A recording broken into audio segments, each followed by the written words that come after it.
secara verbal ceasefire telah diumumkan oleh Amerika Syarikat dan Iran dengan syarat yang paling longgar, iaitu tentera Amerika akan berundur meninggalkan semua kawasan kepungan dia ke atas Iran, dan Iran akan membuka penuh Selat Hormuz.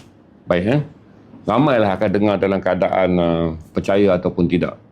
Dan saya jelaskan pada tuan-tuan, geopolitik bukan soal kena percaya ataupun tidak.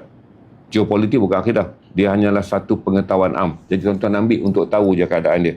Cari nanti datang orang komen boleh percaya ke tidak, ya ke apa semua ni, menjadikan tuan-tuan akan berada dalam skop yang salah menggunakan minda tuan-tuan dalam memahami apa yang dipanggil pengetahuan am terhadap isu semasa, yang sebenarnya tuan-tuan tak perlu percaya. Tuan-tuan hanya perlu tahu supaya tuan-tuan bijak dalam membuat timbang tara. Perjanjian ni ada fragile dia. Fragile dia kerana Israel nak sabotaj. Jadi selepas sahaja Iran dan juga Amerika mengumumkan secara lisan bahawa ceasefire berjalan, jadi Israel marah kerana ceasefire ini akan menguntungkan Iran, maka dia lancarkan perkara yang berada dalam syarat ceasefire, iaitu Amerika mesti menekan Israel untuk tidak menyerang Lubnan. Sebaik saja diumumkan, Israel terus menyasarkan serangan ke atas Lubnan dengan dua pengoboman, membawa pada dua kecederaan. Dan saya yakin pengoboman akan terus dilaksanakan kerana Israel nak mengumpan Iran untuk hilang kepercayaan kepada Amerika Syarikat. Kerana dalam perjanjian ini Amerika Syarikat bagi jaminan, bukan saja Iran tidak diserang, syarat yang Iran nak Lubnan tak diserang, kata Amerika dia akan pastikan. Tapi oleh kerana syarat ini Iran bergantung kepada Amerika mengekang Israel, maka Israel langgar dengan harapan Iran yang telah pun memenuhi syarat ni tak menyerang negara-negara jiran dia yang ada fasiliti Amerika juga patuh. Jadi syarat ni ada kelemahan dia yang sangat ketara. Tapi kedua-dua negara kelihatan akan memberi komitmen. Ingatlah, ini adalah lisan. Apa yang akan rasmi? Okey, akan rasmi adalah pada 19 hari bulan di Switzerland. Kerana syarat tu baru dipersetujui sekarang, nak tanda tangan. Tak boleh tanda tangan sekarang kerana Presiden Trump sedang berada dalam persidangan G7. Iaitu persidangan 7 negara paling maju. Baik, bagi tuan-tuan yang nak tahu basic, saya jelaskan apa itu persidangan G7 yang tuan-tuan selalu dengar. G7 adalah persidangan 7 kerajaan. Dan 7 kerajaan ni apa? Adalah negara yang paling maju dari segi per kapita dunia. Jadi negara dia, keahlian dia adalah Amerika Syarikat, Kanada, Perancis, Jerman, United Kingdom, Jepun dan juga Itali. Ini 7 negara, mereka bersidang di Perancis. Trump ada masalah, dia kena selesaikan isu Iran ni. Kalau tidak dia hadir di G7, dia akan kena marah.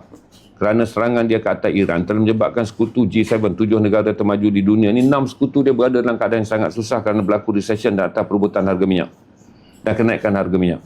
Jadi Trump sampai semalam berusaha supaya hari ini dia pergi G7, dia tak kena maki dan tak kena perli macam tahun lepas ketika dia menghadiri G7 di tuan rumah oleh Kanada, di mana marah dia kerana dimalukan dalam acara bergambar oleh Presiden Emmanuel Macron daripada Perancis.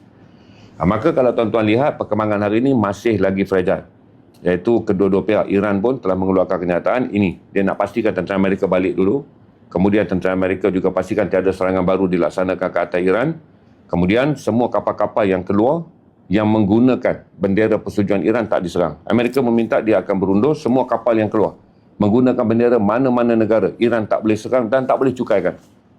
Tapi syarat yang paling rapuh dalam perjanjian ini adalah Israel selepas tahu saja kata Iran menuntut serangan ke atas Lubnan dihentikan sebagai syarat memenuhi perjanjian ini, dia hantar sabotaj dengan mengebom Lubnan dengan harapan Iran kemudiannya turut melanggar peraturan. Saya fikir Iran berada dalam satu titik matang dengan berfikir bahawa ruang mungkin boleh diberikan dengan melihat sama ada 24 ke 44 jam yang akan datang. Baik, 19 hari bulan ni, hari ni Trump akan pergi dalam perjanjian dalam persidangan G7. G7 ni perjanjian dia hari ni adalah banyak menekankan tentang isu Selat Hormuz kerana semua negara-negara industri tinggi ni mengalami keterjejasan yang sangat teruk apabila Selat Hormuz ni ada perang. Dan kemudian Amerika dianggap sebagai satu-satu negara dalam G7 yang terlibat dengan perang ni. Maka Trump tahu dia akan menerima tekanan yang sangat besar dan apa yang dia kena jawab dengan sekutu-sekutu perniagaan antarabangsa dia yang paling kuasa ekonomi paling besar adalah dia telah menyelesaikan dengan Iran. Jadi sekarang petanda tangan dia nak buat dalam digital, tapi yang last saya dengar mereka tak nak. Jadi wakil Iran akan terbang sampai ke Switzerland pada 19 hari bulan Jumaat.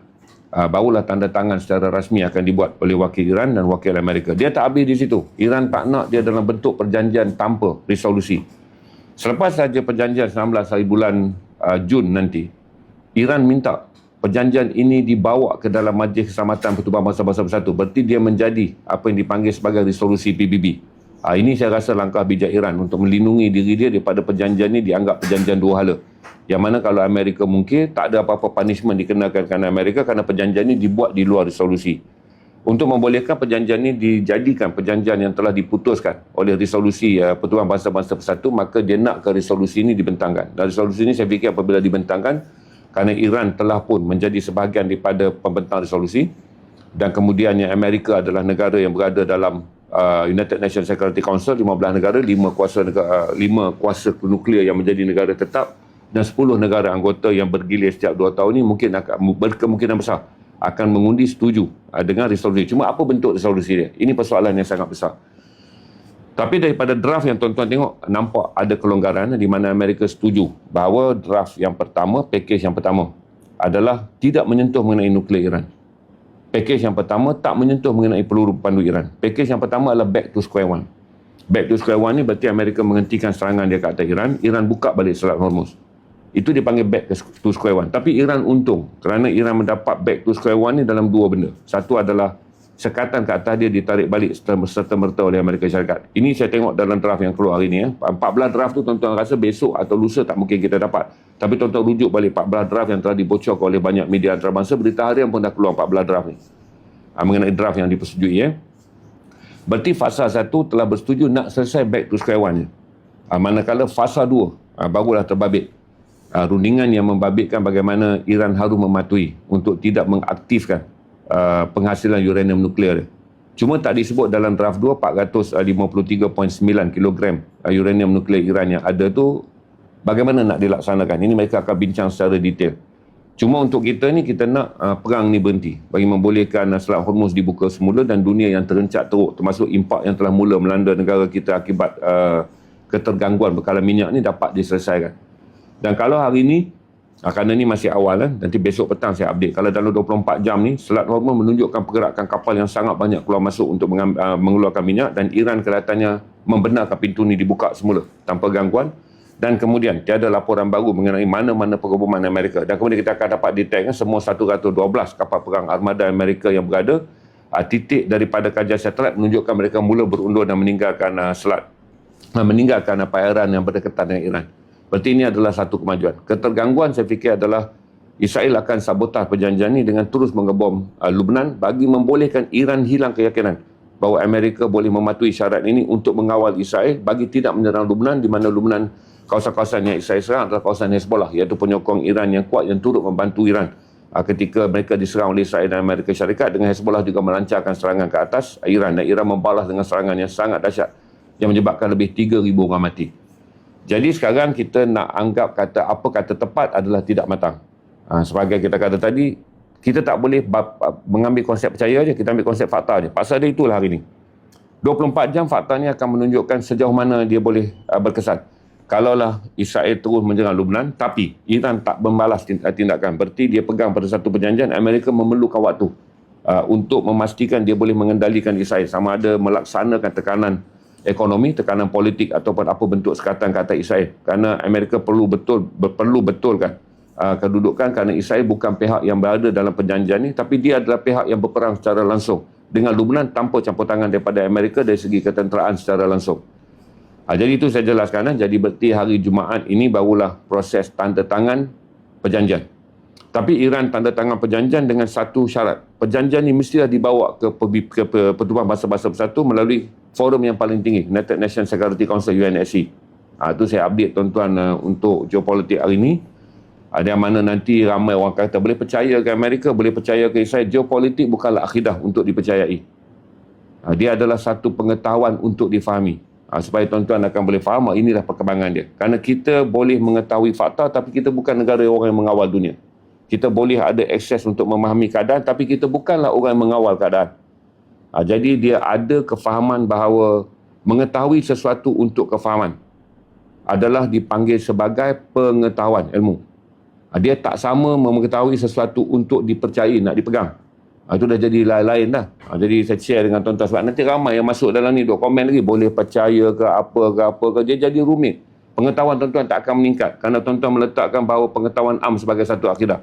Benda akidah ni percayalah kerana dia adalah akidah. Benda-benda bersifat pengetahuan am ini adalah ilmu. Dia memerlukan titik memahami, Kemudian titik timantara yang kritikal. Dan titik-titik ni semua penting kerana bila lagi banyak tuan-tuan berfikir dengan tidak hidup dengan fikiran pesimis, percaya ataupun tidak, tuan-tuan akan lebih faham.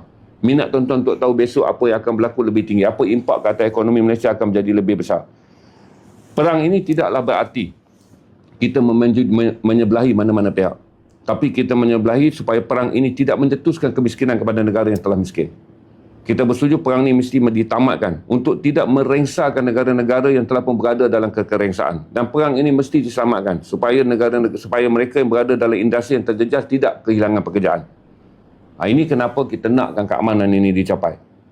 Okey, kita nakkan keamanan dicapai. Dan yang kedua, perang ini akan mengubah naratif bahawa inilah satu-satunya dalam sejarah dunia Amerika berperang dan tak menang. Dan dia kena berundur dengan satu perjanjian yang dalam perjanjian itu kelihatan dia kalah. Kerana dia tak capai matlamat dia. Okey, dia tak capai matlamat dia.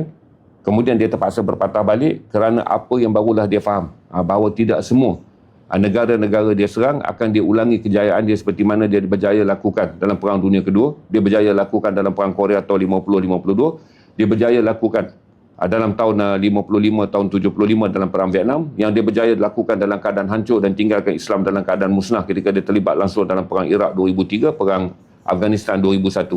Tak sama seperti dia melaksanakan hasutan untuk mengatur ke Arab Spring, memusnahkan Libya sampai hari ini, menjadikan Syria berada dalam keadaan tidak stabil. Mesir menjadi sebuah negara rapuh. Barulah dia tahu dia menghadap Iran bahawa dia tidak mendapatkan result yang sama. Tapi besok barulah saya update tuan-tuan untuk tuan-tuan tahu dengan kita akan melihat kedudukan pergerakan kapal kerana cara hari ini adalah pelaksanaannya dia ada pelaksanaannya adalah terus 24 jam.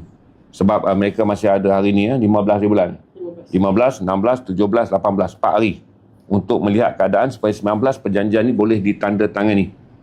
Sebagai perjanjian terhad di Switzerland. Kerana Iran menuntut selepas saja di Switzerland secepat mungkin Amerika bawa ke PBB melalui Majlis Keselamatan untuk diputuskan sebagai satu resolusi. Bila satu resolusi, Amerika diikat. Kerana kalau dia melancarkan serangan, dia mengkhianati resolusi ataupun dia melanggar resolusi. Walaupun Amerika boleh langgar pun, tak ada siapa pun boleh hukum dia kalau dia langgar. Tapi dalam sistem yang ada sekarang, yang paling tinggi untuk meletakkan sesuatu perjanjian adalah resolusi PBB. Sama ada negara lain patuh atau tidak, itu di luar kawalan. Kerana peraturan yang dibina oleh manusia, manusialah yang melanggarnya. Sistem yang dibina untuk manusia, manusialah yang menghancurkannya. Segala benda yang kemudian yang manusia nak buat jalan kebaikan, manusialah kemudian yang merosakkannya. Ini adalah perkara normal yang mesti tuan-tuan tahu. Okey, so saya update tuan-tuan tentang berita yang paling mengejutkan. Sambutan industri hari ini minyak turun, Brent turun pada 83 dolar per barrel. Kita harap besok dia turun cepat bagi membolehkan kita capai baliklah pada angka 70 dolar USD per barrel supaya kerajaan kembali kepada 500 ke 700 juta ringgit Malaysia bagi menanggung kos minyak di negara ni. Kalau tidak, kita akan menjadi keadaan yang sangat berat apabila minyak melebihi 90 dolar per barrel. Kerajaan terpaksa menanggung 4 bilion subsidi. Kalau dia berada dalam 80 lebih dolar, kerajaan terpaksa menanggung 3 bilion per bulan per subsidi. Menjadikan kita akan kehilangan 30 ke 40 bilion dalam 10 bulan akhir. Di mana sekarang ni dah ditajir, kita dah habis dalam berbelas bilion. Ini mengganggu ekonomi negara kerana berbelas bilion yang terpaksa digunakan untuk tampungan minyak. Akan menyebabkan penyusutan daya khidmat kerajaan dalam sektor-sektor yang lain. Berarti kalau kita buang duit ni hanya untuk minyak, berarti kita akan terjejah kerana bilioner ringgit ni penting untuk hal-hal yang lain, terutama menaik taraf sistem pendidikan di Malaysia, menaik taraf sistem perubatan di Malaysia, memastikan janahan ekonomi kita berada dalam keadaan baik. Yang kedua, mengurangkan risiko keadaan inflasi. Jadi kalau tuan-tuan faham, perang Iran ni tidaklah hanya dilihat sama ada Iran menang ataupun Amerika menang.